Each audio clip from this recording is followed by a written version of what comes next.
வணக்கம் நண்பர்களே. இன்றைய இறையுடன் ஒன்று கூடல் நிகழ்வுக்கு அனைவரையும் வரவேற்கிறேன்.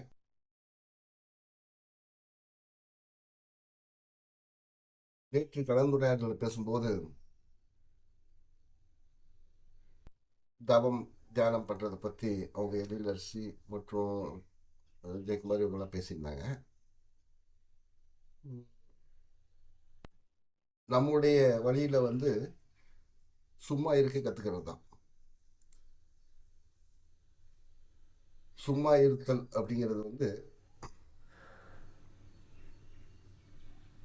நம்முடைய படிப்பறிவு, அனுபவ அறிவு இது ரெண்டையும் கைவிட்டுட்டு நம்முடைய இயல்பான நிலையில் நம்ம இருக்கிறது தான் சும்மா இருத்தல் சொல்லுவாங்க.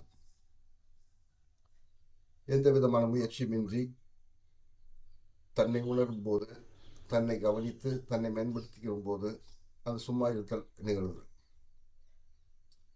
அந்த நிலையில் நாம் அந்த இறையோட தொடர்பு மிகப்பெரிய அதிசயங்கள் எல்லாம் அந்த நேரத்தில் நிகழ்வதை, எளிதாக நிகழ்வதை நம்ம உணர முடியும். எல்லார் வாழ்க்கையிலையும் இந்த மாதிரி நிகழ்வுகள் நடந்திருக்கும். அதை நம்ம கவனித்து பார்க்கறது இல்லை.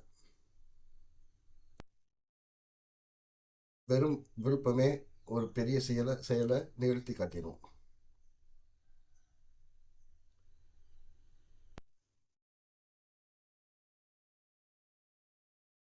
அந்த சும்மா இருத்தலுக்கு அவ்வளோ பெரிய சக்தி இருக்குது. அவ்வளோ எளிமையாக நமக்குள்ள இருக்க ஆற்றலை பிடிக்க வழி இருக்கும்போது கடுமையான பயிற்சிகளும் முயற்சிகளும் தேவையில்லைங்கிறது இந்த ஞான மார்க்கத்தில் உள்ளவர்களோட கருத்து. என்னுடைய கருத்து அதுதான்.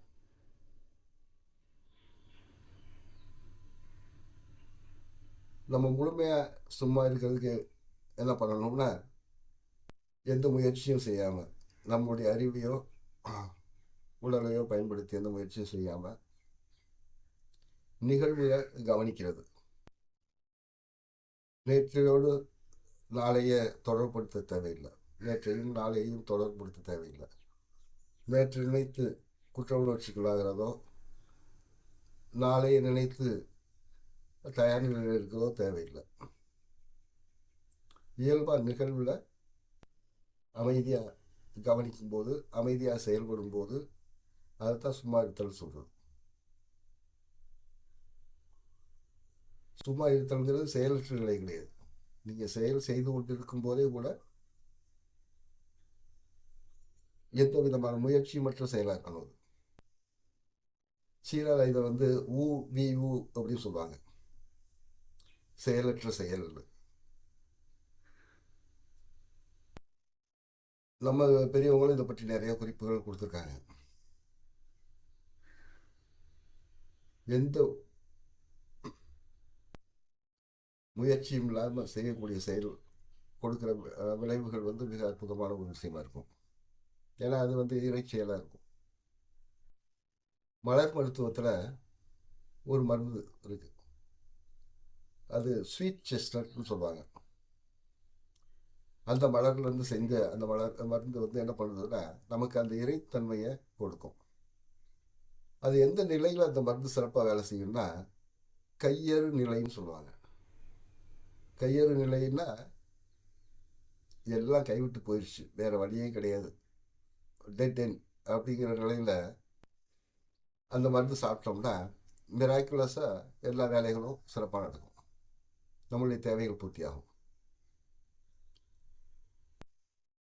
அது ஸ்வீட் செஸ்னட் இதுக்கு ஒரு அடையாளம். நம்ம சும்மா இருத்தலை, ஏன்னா ஒன்றும் செய்ய முடியாதுங்கிற நிலையில் வேறு என்ன செய்வீங்க, சும்மா இருந்து தான் ஆகணும். கட்டாயப்படுத்தப்பட்ட சும்மா நிலை, கையறு நிலைன்னு சொல்லுவாங்க. அந்த நிலையிலேயும் இரையாற்றல் எல்லா வேலைகளையும் முடிச்சு தரும். அதுக்கு அந்த ஸ்வீட் சிஸ்டர் உதவுது.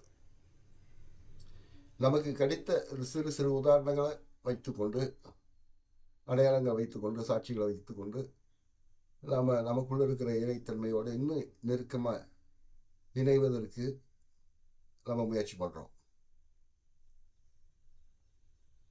அது இது கூட, இந்த தேடல் கூட நம்ம ஒரு அடையாளத்துக்காகத்தான்.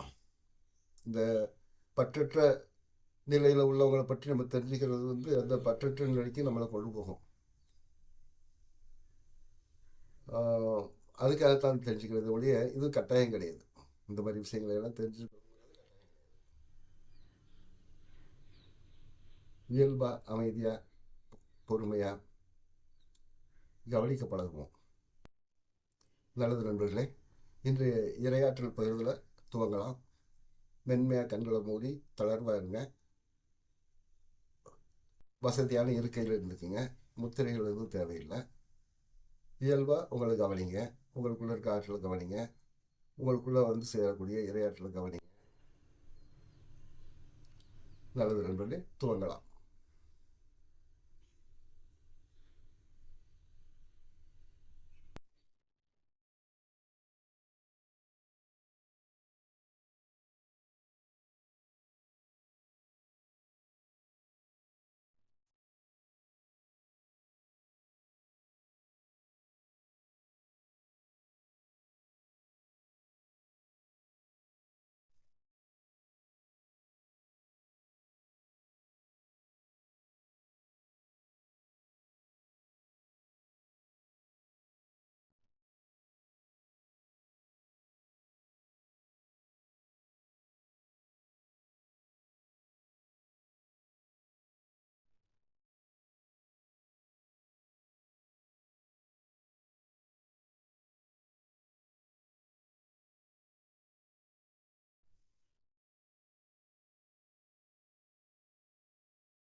நன்றி நண்பர்களே.